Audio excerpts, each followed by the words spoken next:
അവളും അവളുടെ ഒരു ഫോണും. അവൻ വീണ്ടും ദേഷ്യത്തോടെ പറഞ്ഞു. അത് കേട്ടവൾ ഫോൺ ഓഫാക്കി. പിന്നെ അവനെ നോക്കി. കഴിഞ്ഞോ? അവൾ പിരികം പൊക്കി അവനോട് കപട ദേഷ്യത്തോട് ചോദിച്ചതും അവൻ പുച്ഛിച്ച് കാണിച്ചു. അവരെ കേൾപ്പിക്കാൻ വേണ്ടി മാത്രമാണ് അവൻ അങ്ങനെ പറഞ്ഞതെന്ന് അവൾക്ക് മനസ്സിലായായിരുന്നു. ഗിരി അതൊക്കെ കണ്ട് ചിരിക്കുകയായിരുന്നു. ക്രിസ്റ്റി കഴിച്ചു കഴിഞ്ഞതും അവൻ പാത്രവുമായിട്ട് അകത്തേക്ക് പോയി. ഇങ്ങനെ അന്യൻ്റെ ആരേലും ആണോ? ഓരോ സമയം ഓരോ സ്വഭാവമാണ്. കടുവ. അവൾ ഗിരിയെ നോക്കി പറഞ്ഞതും അവൻ ചിരിച്ചു. ഫുഡൊക്കെ കഴിച്ചവർ കുറച്ചു നേരം സംസാരിച്ചൊക്കെ കഴിഞ്ഞിട്ടാണ് ഗിരി മടങ്ങിപ്പോയത്. ഉറങ്ങാൻ കിടക്കാൻ മുറിയിലേക്ക് വന്നതാണ് അവൾ. ഛേ, ഈ ഇച്ചായന് ഇങ്ങനെ എന്തെങ്കിലും പ്ലാൻ ഉണ്ടായിരുന്നെങ്കിൽ എന്നോട് നേരത്തെ പറഞ്ഞുകൂടായിരുന്നോ? എൻ്റെ ടെഡി ബിയർ എങ്ങനെയെങ്കിലും ഇത്ര ഏൽപ്പിച്ചേനെ. ഇതിപ്പോ അതില്ലാതെ ഞാൻ എങ്ങനെ ഉറങ്ങും? അവൾ അങ്ങോട്ടും ഇങ്ങോട്ടും നടന്നുകൊണ്ട് നഖം കടിച്ച് സ്വയമേ പറഞ്ഞു. അപ്പോഴാണ് ക്രിസ്റ്റി അങ്ങോട്ടേക്ക് കയറി വരുന്നത്. എന്താടി പാതിരാക്കോഴിയുടെ കണക്ക് അങ്ങോട്ടും ഇങ്ങോട്ടും നടന്ന് പെറുപെറുക്കുന്നത്? അവൻ ദേഷ്യത്തോട് ചോദിച്ചു. കുന്തം, എൻ്റെ ടെഡി ബിയർ ഇല്ലാതെ ഞാനെങ്ങനെയാണ് ഉറങ്ങുന്നത്? ഇച്ചായനോട് ഞാൻ പറഞ്ഞതല്ലേ എനിക്ക് എങ്ങനെയെങ്കിലും വീട്ടിൽ നിന്ന് അതൊന്ന് എടുത്തു തരാൻ. ഇച്ചായൻ അവിടെ ചെന്ന് 2 കാറിൽ കാറിയാ. അവരൊക്കെ പേടിക്കില്ലായിരുന്നോ? ആ സമയത്ത് എൻ്റെ മുറിയിൽ പോയി അത് എടുത്തോണ്ട് വന്നാൽ പോരായിരുന്നോ? അവൾ പറഞ്ഞതും ഇവളിത് എന്തിൻ്റെ കുഞ്ഞാന്നുള്ള രീതിയിൽ അവനവളെ നോക്കി. എന്താ നോക്കുന്നത്? അവൻ്റെ നോട്ടം കണ്ട് അവൾ പുരികം പൊക്കി ചോദിച്ചു. നീ ടെഡി ബിയർ ഇല്ലാതെ ഉറങ്ങിയാൽ മതി. നിനക്ക് അങ്ങനെ ഉറങ്ങാൻ പറ്റുമോന്ന് ഞാനൊന്ന് നോക്കട്ടെ. അവൻ പറഞ്ഞതും അവൾ മുഖം വീർപ്പിച്ചു വെച്ചു. അവൻ ചെന്ന് കട്ടിലിലേക്ക് കിടന്നു. അവൾ വേറെ നിവർത്തിയില്ലാതെ അവൻ്റെ അടുത്തേക്ക് ചെന്ന് കിടന്നു. അവൻ തിരിഞ്ഞു കിടന്നതും അവൾ മുഖം വീർപ്പിച്ചു വെച്ചുകൊണ്ട് അവനെ നോക്കി. ദുഷ്ടൻ, ഇങ്ങേർക്ക് എന്നെ ഒന്ന് കെട്ടിപ്പിടിച്ചാലെന്താ? അവൾ പെറുപെറുത്തു. അത് കേട്ട് തിരിഞ്ഞു കിടന്ന അവൻ ഊറിച്ചിരിച്ചു. അവളാണെങ്കിൽ ഉറക്കം വരാൻ വേണ്ടി അങ്ങോട്ടും ഇങ്ങോട്ടും തിരിഞ്ഞു കിടക്കുകയാണ്. കുറച്ച് നിമിഷങ്ങൾ കഴിഞ്ഞതും അവളുടെ അനക്കമൊന്നും കേൾക്കാഞ്ഞതും അവൻ തിരിഞ്ഞു നോക്കി. ഫോണിൽ എന്തോ കാര്യമായിട്ട് കുത്തുകയാണ് അവൾ. അത് കണ്ടതും അവൻ അവളുടെ കയ്യിൽ നിന്നും ഫോൺ തട്ടിപ്പറിച്ചു. ഇങ്ങ് തായിച്ചായ, മറ്റുള്ളവരുടെ ഫോൺ നോക്കുന്നത് അത്ര നല്ല കാര്യമല്ല കേട്ടോ. അവൾ അവൻ്റെ കയ്യിൽ നിന്നും ഫോൺ വാങ്ങാൻ ശ്രമിച്ചുകൊണ്ട് പറഞ്ഞു. അതിന് നീ എനിക്ക് മറ്റുള്ളവരല്ലല്ലോ, എൻ്റെ ഭാര്യയല്ലേ? അവൻ പറഞ്ഞുകൊണ്ട് ഫോൺ ഓണാക്കി. ഭാര്യയാണെങ്കിലും ഓരോരുത്തർക്കും ഓരോ പ്രൈവസി ഉണ്ട്. അവൾ പറഞ്ഞുകൊണ്ട് എഴുന്നേറ്റിരുന്ന് അവൻ്റെ കയ്യിൽ നിന്നും ഫോൺ വാങ്ങാൻ ശ്രമിച്ചതും അവൻ ഫോൺ അവൾക്ക് കൊടുക്കാതെ ഇറുക്കി പിടിച്ചുകൊണ്ടിരുന്നു. അവൾ എത്ര ശ്രമിച്ചിട്ടും അവൻ്റെ കയ്യിൽ നിന്നും ഫോൺ വാങ്ങാൻ പറ്റുന്നില്ലായിരുന്നു. കൊണ്ടുപോയി പുഴുങ്ങി തിന്ന്. അവൻ്റെ കയ്യിൽ നിന്നും ഫോൺ തിരികെ വാങ്ങാൻ പറ്റില്ല എന്ന് മനസ്സിലാക്കി അവൾ മുഖം വീർപ്പിച്ചു വെച്ചുകൊണ്ട് പറഞ്ഞു. അവൻ ഫോണിൽ വാട്സപ്പ് എടുത്ത് നോക്കിയതും മൈസെൽഫ് എന്ന് പറയുന്ന അക്കൗണ്ടിൽ അവൾ കുറേ മെസ്സേജ് അയച്ചിരിക്കുന്നതാണ് കണ്ടത്. അവനത് ഓപ്പൺ ചെയ്ത് നോക്കി. സെറ, നിനക്കെന്താ ഉറക്കം വരാത്തത്? നിന്നെ കൊണ്ട് പറ്റും. യു ക്യാൻ സെറ, യു ക്യാൻ. ടെഡി ബിയർ ഇല്ലെങ്കിൽ എന്താ? പോകുന്നിടത്തെല്ലാം ടെഡി ബിയറും കൊണ്ട് പോകാൻ പറ്റുമോ? ടെഡി ബിയർ ഇല്ലാതെ ഉറങ്ങാനും നിനക്ക് പറ്റണമല്ലോ. ആ കടുവ നിന്നെ കെട്ടിപ്പിടിക്കില്ല. അങ്ങനെ അങ്ങേരുടെ നെഞ്ചിൽ കിടന്നുറങ്ങാന്നുള്ള വ്യാമോഹം ഒന്നും വേണ്ട. ആ പരട്ട കടുവയ്ക്ക് നിന്നോടും നിന്റെ കുടുംബത്തോടും ദേഷ്യം മാത്ര. പിന്നെ കുറെ പുച്ഛവും വാരി വിതറും. അത്രയും ആ അക്കൗണ്ടിലേക്ക് അയച്ചിരിക്കുന്നത് കണ്ടതും അവൻ അവളെ നോക്കി. അവൾ നല്ലോണം ഇളിച്ചു കാണിച്ചു. അവൻ കപട ദേഷ്യത്തോടെ അവളെ കണ്ണുരുട്ടി കാണിച്ചിട്ട് വീണ്ടും ബാക്കി മെസ്സേജ് വായിക്കാൻ തുടങ്ങി.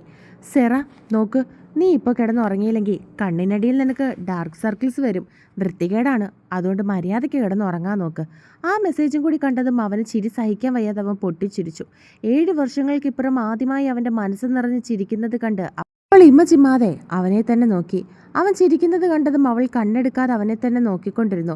ഫോണിൽ നിന്നും മുഖമുയർത്തി അവൻ അവളെ നോക്കിയതും അവൻ്റെ മുഖത്തേക്ക് നോക്കിക്കൊണ്ടിരിക്കുന്ന അവളെയാണ് കണ്ടത്. എന്താടി? അത് കണ്ടതും അവൻ പുരികം പൊക്കി അവളോട് ദേഷ്യത്തോട് ചോദിച്ചു. എനിക്കെന്താ നോക്കിക്കൂടെ? അവളും തിരികെ ചോദിച്ചു. അങ്ങനെ എന്നെ വായി നോക്കേണ്ട കാര്യമൊന്നുമില്ല. അവൻ തിരികെ കപട ദേഷ്യത്തോടെ മറുപടി പറഞ്ഞു. ഞാൻ നോക്കും. എനിക്ക് കണ്ണുള്ളതുകൊണ്ടല്ല ഞാൻ നോക്കുന്നത്. അവളും തിരികെ പറഞ്ഞു. എങ്കിൽ ആ കണ്ണ് ഞാൻ കുത്തിപ്പൊട്ടിക്കും. അവൻ വീണ്ടും പറഞ്ഞു. അത് കേട്ട് അവൾ അവനെ ഒന്ന് മുഖം കൂട്ടി കാണിച്ചുകൊണ്ട് കട്ടിലേക്ക് കിടന്നു. അവനും അവളുടെ ഫോൺ ഓഫാക്കി ടേബിളിൽ വെച്ചിട്ട് തിരിഞ്ഞു കിടന്നു. അതെ. കിടന്ന് കുറച്ചു കഴിഞ്ഞതും അവൾ അവനെ തോണ്ടി വിളിച്ചു. അവനൊന്ന് മൂളി. അതെ, ഇങ്ങോട്ട് നോക്ക്. അവൾ വീണ്ടും തിരിഞ്ഞു കിടക്കുകയായിരുന്ന അവനെ ഞോണ്ടി ഞോണ്ടി വിളിച്ചു. ഇവള് സമ്മതിക്കില്ലല്ലോ. അവൾ പിറുപിറുത്തുകൊണ്ട് അവളുടെ നേരെ തിരിഞ്ഞു. എന്തടി? അവൻ ദേഷ്യത്തോട് ചോദിച്ചു. എനിക്ക് ഉറക്കം വരുന്നില്ല. അവൾ ചുണ്ടുകൾ ചുളുക്കി അവനെ നോക്കിക്കൊണ്ട് മറുപടി പറഞ്ഞു. അതിനിപ്പോൾ ഞാനെന്തോ വേണം? അവൻ തിരികെ ചോദിച്ചു. എന്നെ ഒന്ന് കെട്ടിപ്പിടിക്കുവോ? അവൾ അവനെ നോക്കി കൊഞ്ചലോടെ പറഞ്ഞു. അതൊന്നും ശരിയാവില്ല. കിടന്നങ്ങോട്ട് ഉറങ്ങിക്കേ. അവൻ അവളെ നോക്കി പറഞ്ഞതും അവൾ മുഖം വീർപ്പിച്ചു. അതെന്താ ശരിയാവാത്തെ? ഇച്ചാൻ എൻ്റെ ഭർത്താവല്ലേ. ഭർത്താക്കന്മാർക്ക് ഭാര്യയെ കെട്ടിപ്പിടിക്കാമല്ലോ. ഒന്നുകിൽ ഇച്ചാൻ എന്നെ കെട്ടിപ്പിടിക്കണം, ഇല്ലെങ്കിൽ എനിക്ക് എൻ്റെ ടെഡി ബിയർ വീട്ടിൽ നിന്ന് എടുത്തുകൊണ്ട് വരണം. എനിക്ക് എന്തായാലും കെട്ടിപ്പിടിക്കാതെ ഉറക്കം വരില്ല. അവൾ വിഷമത്തോടെ പറഞ്ഞു. ഇത് രണ്ടും ഇപ്പം നടക്കാൻ പോകുന്നില്ല. തന്നെ അങ്ങോട്ട് കിടന്ന് ഉറങ്ങിക്കേ. അവനും ദേഷ്യത്തോടെ പറഞ്ഞു. ഇല്ല, പറ്റില്ല. ഇത് രണ്ടും ഇല്ലാതെ ഞാനൊന്നും ഉറങ്ങില്ല. അതും പറഞ്ഞ് അവൾ കട്ടിലിൽ എഴുന്നേറ്റിരുന്ന് ചമ്രം പൂട്ടിയിരുന്നു. ഇത് ഭയങ്കര ശല്യമായല്ലോ പുല്ല്. അവൻ ദേഷ്യത്തോടെ പറഞ്ഞു. അത് കേട്ട് അവൻ മുഖം വീർപ്പിച്ച് വെച്ചുകൊണ്ട് അവനെ നോക്കി. എന്നെ ഒന്ന് കെട്ടിപ്പിടിച്ചാലെന്താ, ആകാശമൊന്നും ഇടിഞ്ഞു വീഴില്ലല്ലോ, അവൾ കുറുമ്പോടെ പറഞ്ഞുകൊണ്ട് അവൻ്റെ മുഖത്തേക്ക് നോക്കി. കെട്ടിപ്പിടിക്കാം പോരെ, ഇനി അതിന് ഉറങ്ങാതെ കുത്തിയിരിക്കണ്ട, ഡാർക്ക് സർക്കിൾസ് വന്നാലോ. അവൻ അവളെ നോക്കി കളിയാക്കി ചിരിച്ചുകൊണ്ട് പറഞ്ഞതും അവൾക്കും ചിരി വന്നു. കിടക്കടി.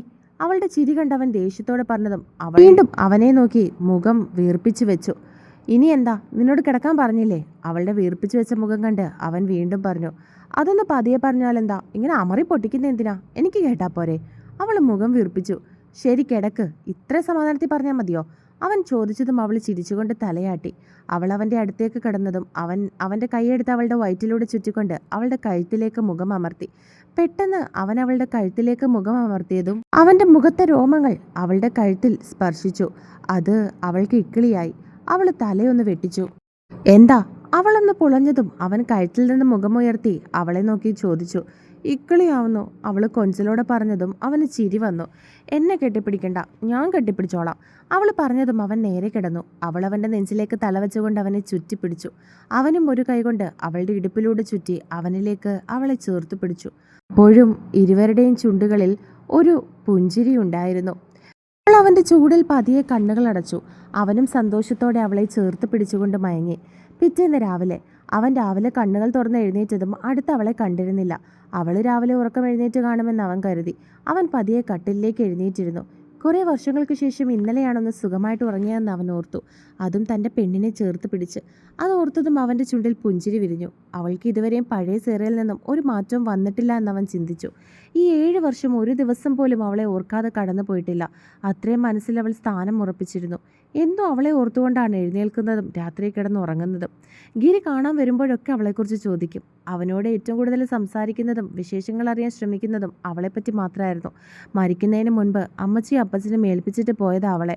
അവസാന നിമിഷം വരെ എൻ്റെ കൈക്കുള്ളിൽ നോക്കിക്കോണേ എന്ന് തന്നെ ഓർമ്മിപ്പിച്ചിരുന്നു. അപ്പച്ചനെ അമ്മച്ചിയെയും കുറിച്ച് ഓർത്തപ്പോൾ അവൻ്റെ കണ്ണുകളൊന്നും നിറഞ്ഞു.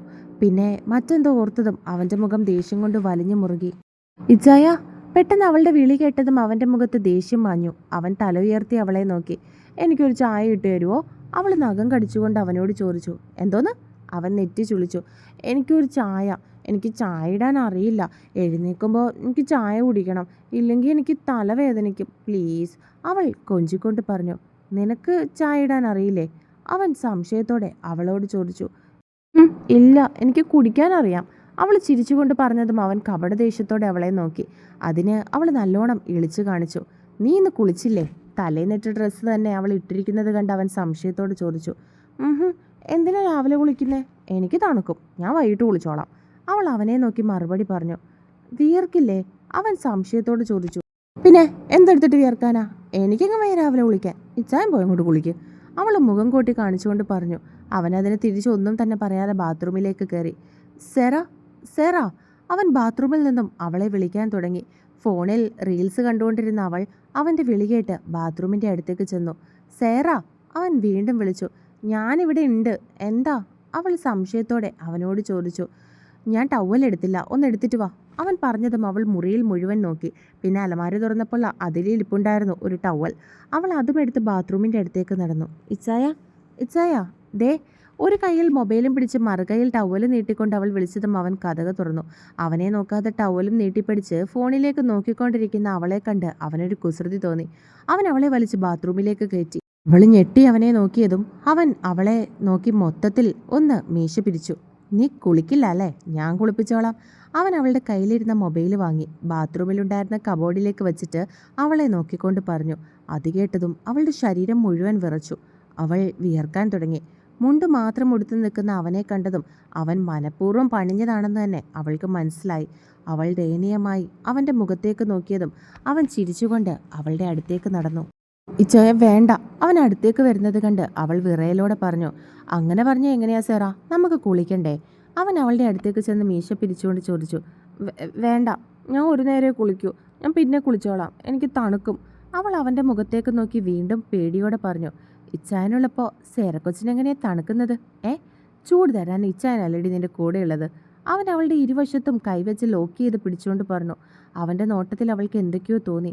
അവനെ നോക്കാതെ അവൾ മുഖം കുനിച്ചു. അവൻ ചിരിച്ചുകൊണ്ട് അവളുടെ അടുത്തേക്ക് മുഖം അടുപ്പിച്ചു. അവളുടെ ചുണ്ടുകൾ വിറയ്ക്കുന്നത് അവൻ കണ്ടു. അവൻ വിരലുകൾ കൊണ്ട് അവയിലൊന്ന് അമർത്തി ഞെവിടി. ആ, അവളൊന്ന് ഏങ്ങിപ്പോയി. അവൻ ചിരിയോടെ അവളുടെ അടുത്തേക്ക് അവൻ്റെ മുഖവും ശരീരവും ഒരുപോലെ അടുപ്പിച്ചു. അവൻ്റെ സാന്നിധ്യം അറിഞ്ഞതും അവൾ കണ്ണുകളെ മുറുക്കി അടച്ചു പിടിച്ചു. അവൻ അവളുടെ മുഖത്തേക്ക് നോക്കി. കണ്ണുകൾ ഇറുക്കി അടച്ചു പിടിച്ച് നിൽക്കുകയാണവൾ. ചുണ്ടുകൾ കൂട്ടിപ്പിടിച്ച് നിൽക്കുന്നുണ്ട്. അവൻ ചിരിച്ചുകൊണ്ട് അവളുടെ പുറകിലേക്ക് കൈ കൊണ്ടുപോയി ഷവറൊന്ന് ഓണാക്കി. പെട്ടെന്ന് തണുത്ത വെള്ളം അവളുടെ ശരീരത്തിലേക്ക് പതിച്ചതും അവൾ അവനെ ഇറുക്കി കെട്ടിപ്പിടിച്ചു. അപ്പോഴും കണ്ണുകൾ തുറക്കാതെ അടച്ചു പിടിച്ചിരിക്കുകയായിരുന്നു അവൾ. അവൻ ചിരിച്ചുകൊണ്ട് അവൻ്റെ ശരീരത്തിൽ നിന്നും അവളെ അടർത്തി മാറ്റി ഷവറിൻ്റെ അടിയിലേക്ക് നിർത്തി. അവൾ കണ്ണുകൾ തുറന്ന് ദയനീയമായി അവനെ നോക്കി. അവളുടെ ശരീരം തണുപ്പ് കൊണ്ട് വിറയ്ക്കാൻ തുടങ്ങി. തമ്മിൽ കൂട്ടിയിടിച്ചുകൊണ്ട് അവളുടെ ചുണ്ടുകൾ വിറച്ചു. അവൻ ഒരു കൈ കൊണ്ട് അവളുടെ ഇടുപ്പിനെ വലയം ചെയ്ത് അവളെ അവനിലേക്ക് അടുപ്പിച്ച് പിടിച്ചു. ഇരുവരും ഷവറിന്റെ അടിയിലേക്കായി. അവൾ തണുപ്പ് കൊണ്ട് അവൻ്റെ കൈത്തണ്ടയിൽ പിടിമുറുക്കി. ഇച്ചായ, തണുക്കുന്നു, അവൾ വിറച്ചുകൊണ്ട് അവനെ നോക്കി പറഞ്ഞു. അവൻ്റെ കണ്ണുകൾ അവളുടെ മുഖത്ത് തന്നെയാണെന്ന് അവൾ അറിഞ്ഞു. അവൻ്റെ മുടികൾ വെള്ളം വീണ് നെറ്റിയിലേക്ക് പറ്റിപ്പിടിച്ച് കിടപ്പുണ്ട്. അവൻ്റെ നെറ്റിയിൽ നിന്നും താഴേക്ക് പതിക്കുന്ന വെള്ളം അവളുടെ മുഖത്തേക്കാണ് വീഴുന്നത്. അവൻ്റെ നോട്ടത്തിൽ വിറയ്ക്കുന്നവളുടെ തൊണ്ടയിൽ നിന്നും ഉമിനീർ തൊണ്ടക്കുഴിയിലൂടെ താഴേക്ക് പോകുന്നത് അവൻ നോക്കി നിന്നു. ഇച്ചയ, തണുക്കുന്നു, അവൾ വീണ്ടും പറഞ്ഞതും വിറയ്ക്കുന്ന അവളുടെ ചുണ്ടുകളുടെ മാധുര്യം അറിയാൻ അവൻ്റെ മനസ്സ് തുടിച്ചു. അവൻ അവളുടെ കവളിൽ പിടിച്ചുകൊണ്ട് അവളെ അവൻ്റെ അടുത്തേക്ക് അടുപ്പിച്ചു. അവൾ കണ്ണുകളെ ഇറുക്കി അടച്ചു പിടിച്ചുകൊണ്ട് അവൻ്റെ കൈകളിൽ പിടിമുറുക്കി കാൽവിരലുകളിൽ ഒന്നുയർന്നു. അവൻ്റെ ഒരു കൈ അവൾ ഇട്ടിരുന്ന ഡ്രസ്സിനിടയിൽ കൂടി നഗ്നമായ അവളുടെ വയറിനെ വലയം ചെയ്തു പിടിച്ചു. അവിടെ ഒന്ന് അമർത്തിക്കൊണ്ട് അവൻ അവളുടെ ചുണ്ടിലേക്ക് ചുണ്ടുകൾ ചേർത്തു. അവൾ കണ്ണുകൾ ഒന്ന് വലിച്ചു തുറന്നു. പിന്നെ മുറുക്കി അടച്ചു പിടിച്ചു. പതിയെ അവൻ അവയെ നുണഞ്ഞു തുടങ്ങി. ആദ്യമായി അറിയുന്ന അവൻ്റെ ചുംബനത്തിൽ അവളുടെ ബലം മുഴുവൻ ക്ഷയിച്ചു പോകുന്നത് പോലെ അവൾക്ക് തോന്നി. അവൻ്റെ കരങ്ങൾ അവളുടെ ഇടുപ്പിൽ മുറുകുമ്പോൾ അവളുടെ കൈ അവൻ്റെ കൈത്തണ്ടയിലും ഷോൾഡറിലും മുറുകി. പതിയെ തുടങ്ങി അവൻ്റെ ചുംബനം വന്യമായി മാറി. അവൻ അവളുടെ ഇരു ചുണ്ടുകളും നുണഞ്ഞു. അവളുടെ ഹൃദയമിടിപ്പ് കൂടി. ഒന്ന് ശ്വാസം പോലും എടുക്കാൻ സമ്മതിക്കാതെ അവൻ അവയെ നുണഞ്ഞുകൊണ്ടേയിരുന്നു.